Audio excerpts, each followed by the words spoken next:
Good evening, Yogi, and welcome to day 28 of Bedtime Yoga for better sleep. This evening's practice is an all-over stretch, and you don't need any props for this practice.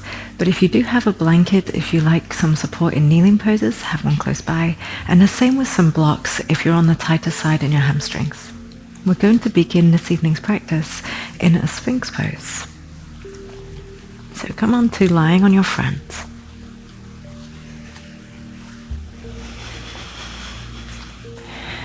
And prop yourself up onto your forearms. And you can have your elbows right underneath your shoulders, or you can have them slightly further forwards, especially if you spent a lot of time driving or at a desk, or rounded in your back today. Just check in with the position of your neck. If you're looking all the way forwards, try tucking down a few degrees and see whether that feels more natural. Soften your eyes, either let them become still or close them. Take a slow and steady breath towards your belly. And long exhale. Relax. A couple more breaths. Focusing this evening on the quality of your exhales.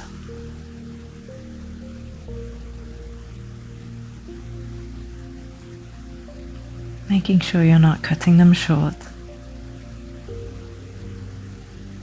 And in keeping long, long exhales, you've got plenty of room to breathe into.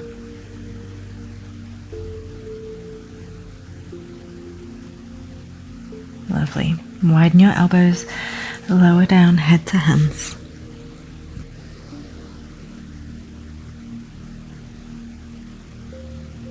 And press your way back all the way to a child's pose for a moment. If child's pose isn't comfy for you, you could take a cat pose and round your back instead in a tabletop there.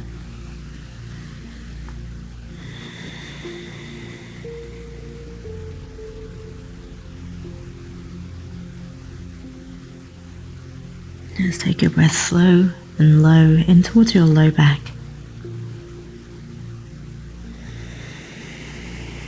Rest your head on your hands or the floor. Soften down through your hips. And let your shoulders melt.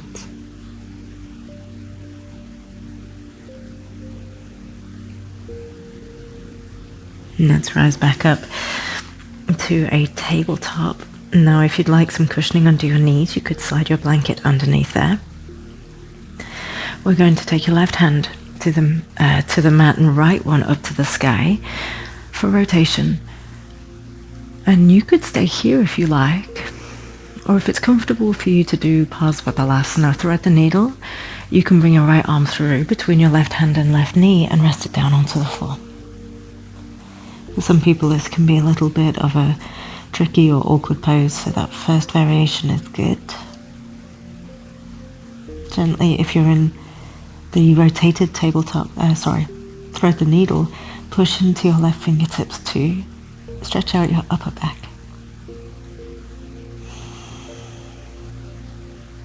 And we'll take the left hand flat. Bring your right hand back to the mat from whichever expression you chose. And we'll take the left hand up. Pause here at the top, and you're very welcome to remain here for your twist. Or you can take it into thread the needle. Left arm between right hand and right knee. Letting the whole arm and hand and head rest down. Come onto your right fingertips and rotate your upper back. In either variation of twist, come back to your breath.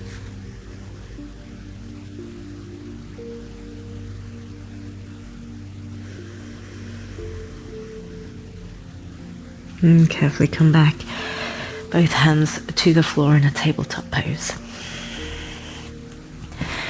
As I mentioned before, cushioning the knees if you like it. We're going to step now the right foot forwards to the front of your mat. And you can use your blocks already here if you like, if you have some.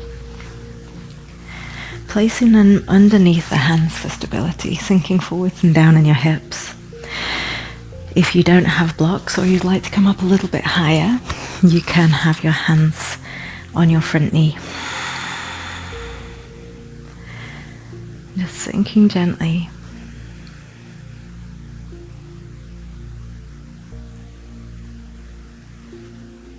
Letting go of some of the tension from the left hip flexors.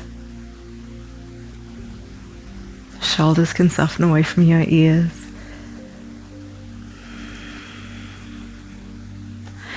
And using the blocks if you'd like, you can stretch now your right leg fully straight. Slide your hips back until the left hip is directly over the knee. And pull your right toes towards your chest. Your blocks, if you're using them, become extensions of your arms, so they're right under the shoulders as you begin to bow forwards for a calf and hamstring stretch in half Hanumanasana. Keep stretching your chest forwards. Rather than rounding, keep your back quite straight feeling.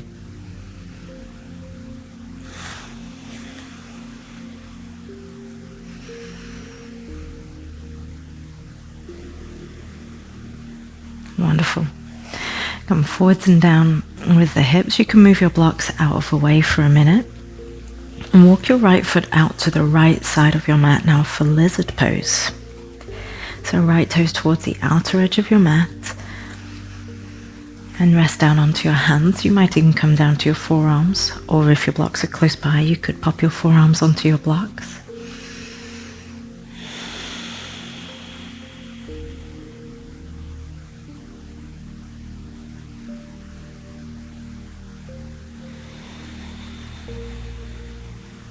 One more deep breath here.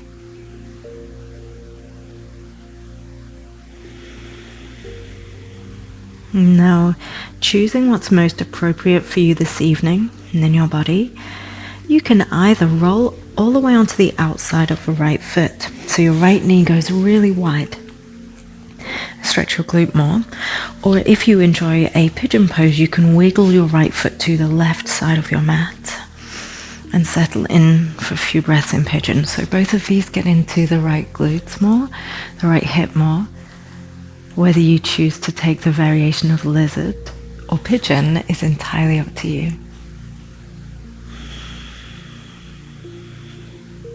And if you're in pigeon, if you want to lower down to your forearms, just for the next couple of breaths, you can.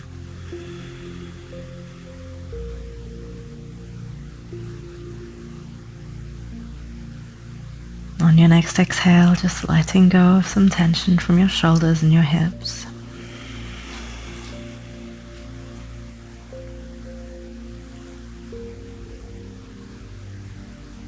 And carefully climbing your way up and out and back into your tabletop from wherever you were. And you might use your blocks. If you have them, your left foot's going to slip straight through the center to the front there into Anjaneyasana or low lunge, hips moving forwards and down. So if you have your blocks, they're right again underneath your shoulders, so just lengthening your arms. Or perhaps if you either don't have blocks or you prefer this position, you can have your hands on your front thigh as you gently lift up through the chest and roll your shoulders down away from your ears. And just use those exhales to gently ease into the depth of stretch.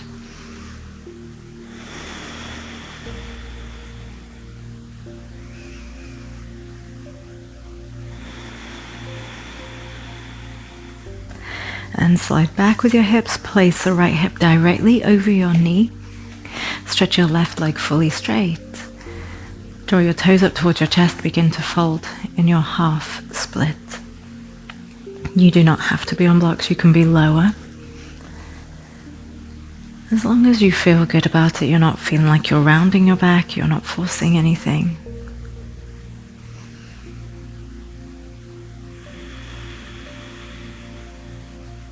Another 2 deep breaths here.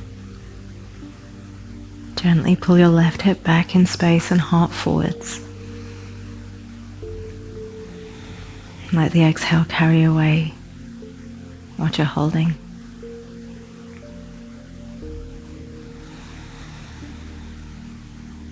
Come forwards, and you can move your blocks out of the way. Walk your left foot to the outside of your mat for lizard pose.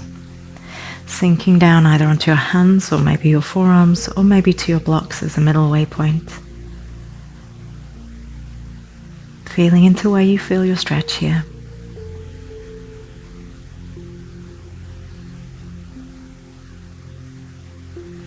Just meeting that first sensation with your breath.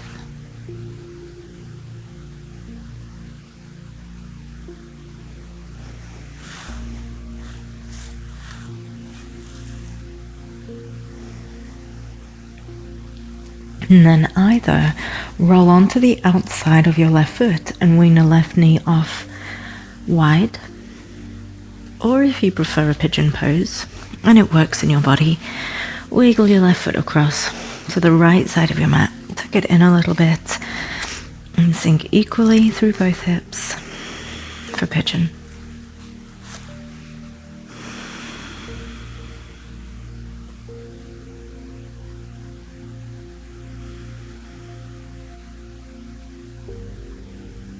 Remember, in pigeon you can stay upright, or for the last couple of breaths lower down to your forearms.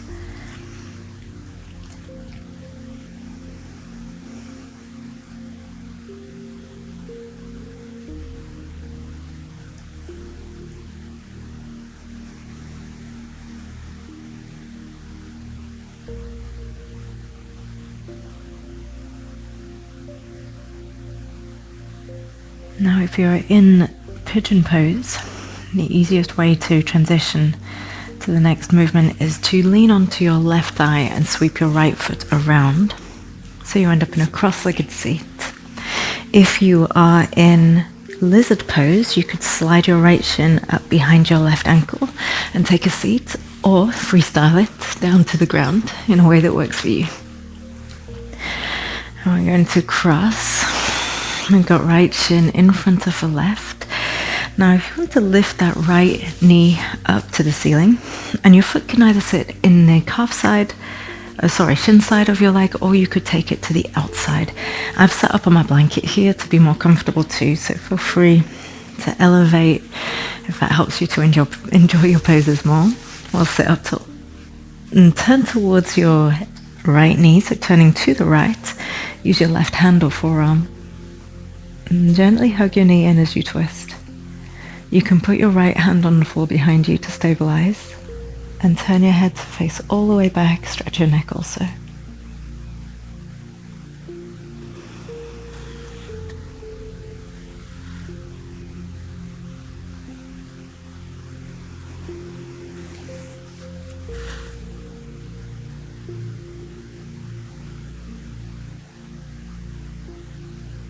We'll turn forwards. You can take it to counter twist just for a moment, because it's going to be a minute before we come back to that shape on the other side. So turning forwards, you have, again, choices this evening, yogi. If this feels a little bit bound up, you're welcome to slide your right shin back in front of your left.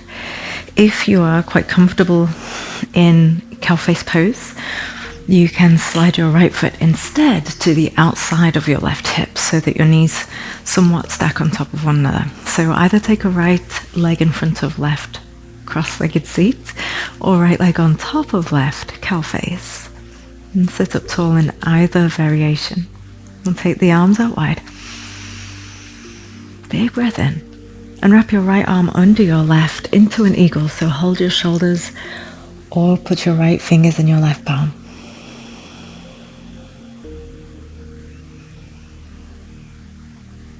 Breathe into the middle and upper back to release tension there,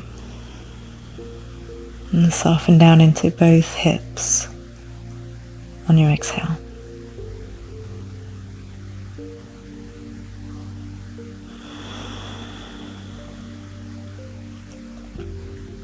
Wonderful. Carefully release your arms. We'll take your left arm out and over the top of you for a side body stretch.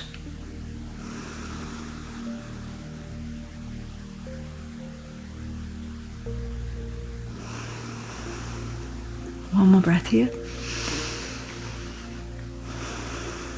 More carefully come back up and release your legs. We're going to tuck your right one in now, right foot in under the left thigh. And you can place your left foot to the shin or to the outside of your leg. Gently anchoring your left sit bone, take your right hand or elbow around your left knee and begin to twist. Looking back. Rising up through the crown of your head. And exhaling, gently squeezing.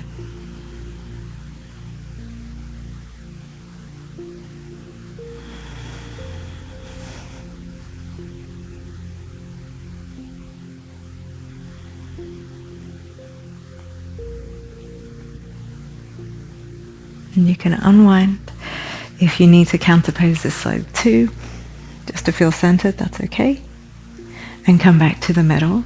Remember, now you can either unhook the left foot and place it in front of a right for a cross-legged seat, or you can stack your legs on top of one another with the knees centered, sitting tall in Gomukhasana, cow face pose.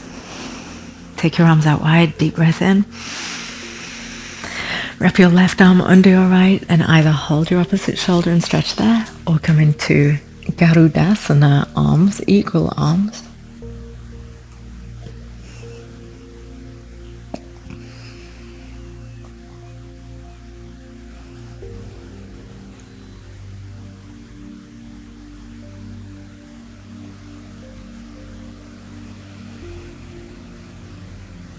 One more slow, steady breath.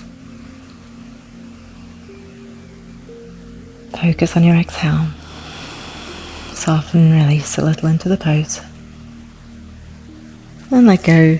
Keep your legs as they are, but take your right arm out, up, over the top. Nice big right side body stretch.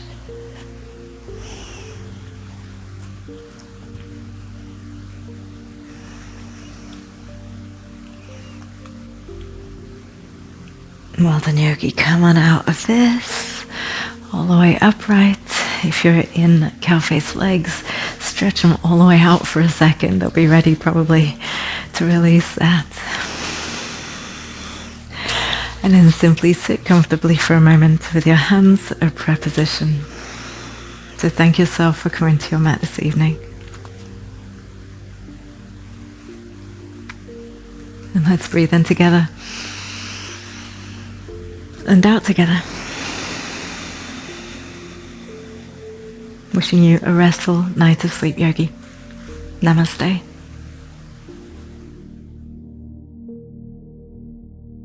I hope you enjoyed this Bedtime Yoga for Better Sleep class. For a whole month of Bedtime Yoga, be sure to check out the series. Until next time, good night.